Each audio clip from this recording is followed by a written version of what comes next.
আমার এই ডেলি বেসিসে চাকরি বয়স হয়েছে 27 বছর। এই 27 বছরে অনেক কিছু কোম্পানির মধ্যে দেখেছি।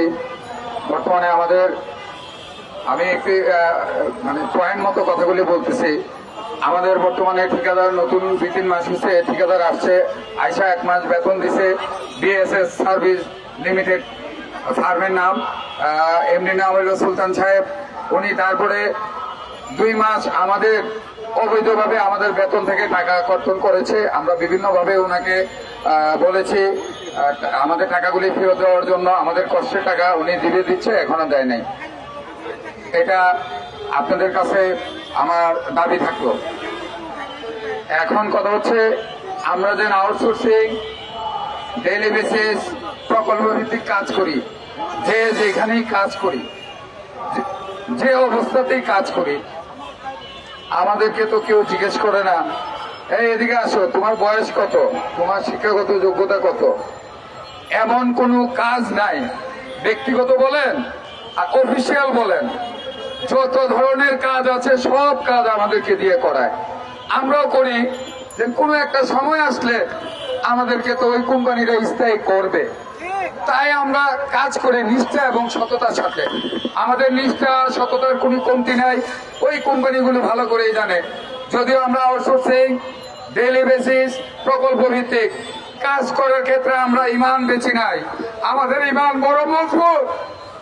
আমি একটা অ্যাপ্লিকেশন করেছিলাম, আমাদের চাকরি তো হইলই না, রিটার্ন ভাইবা, তারপরে নিয়োগের মাধ্যমে যেভাবে হোক আপনারা জানেন কিভাবে নিয়োগগুলি হয়ে যায় আমাদেরকে ছাড়া।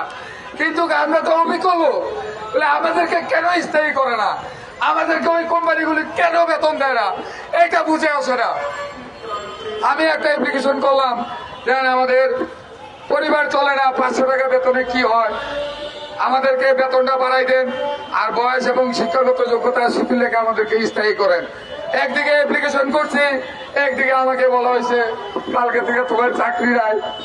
আমি 1 মাস বাইরে ছিলাম ভাই, আমার অপরাধটা কি ছিল, আমি তো একটা অ্যাপ্লিকেশন করছি, আমাদের পরিবার দিয়ে আমরা চলতে পারি না, জিনিসপত্রের দাম নাই। এই অ্যাপ্লিকেশনের কারণে হয়তো সবাই খারাপ না, কয়েকজন স্যার বলছে আরে তুমি তো অ্যাপ্লিকেশন করছো, এটা খারাপ করো নাই। আচ্ছা আমরা দেখতেছি অনেক কষ্ট পাইতে বলে আমি আমার চাকরিটা ফিরে পাইছি, কিন্তু সবসময় আমি আল্লাহর কাছে বলছি, আল্লাহ কি দোষ ছিল, শুধু বলছে যে আমাদের বেতনটা বাড়াই দেওয়ার জন্য আমাদের কষ্ট। যাই হোক আমি চাকরিটা ফিরে পাইছি। এখন যদি কোম্পানি ভাই আমাদেরকে স্থায়ী করে, কোম্পানির ক্ষতিটা কি? আমরা তো এমন কোনো কাজ নাই কোম্পানিতে করি না, অনেক কাজও আছে আমরা বলি না, বলে ওই সকল কর্মচারীরা লজ্জা পাবে। আমরা অনেক কাজই করে দিই, অফিসিয়াল বলেন আনঅফিসিয়াল বলেন। মসজিদ পরিষ্কার করে থেকে একটা কোম্পানিতে অনেকগুলো ডিপার্টমেন্ট থাকে, নিম্ন স্তরে থাকে বাথরুম পরিষ্কার, এর ভিতরে অনেক 24, 30, 50টা আইটেম থাকে। আমাদেরকে দিয়ে কাজগুলি করায়, আমরা প্রকল্প ভিত্তিক দৈনিক শ্রমিক আউটসোর্সিং আমাদেরকে দিয়ে করায়, কোম্পানি আমাদেরকে বেতন দেয়, কিন্তু একটু ঘুরে দেয় ঠিকাদারের মাধ্যমে। ভাই এখানে ঠিকাদারের দরকারটা কি? আমরা কষ্ট করি, আমাদেরকে স্থায়ী করেন না, আমাদেরকে কেন আমরা বুঝেন না আপনারা?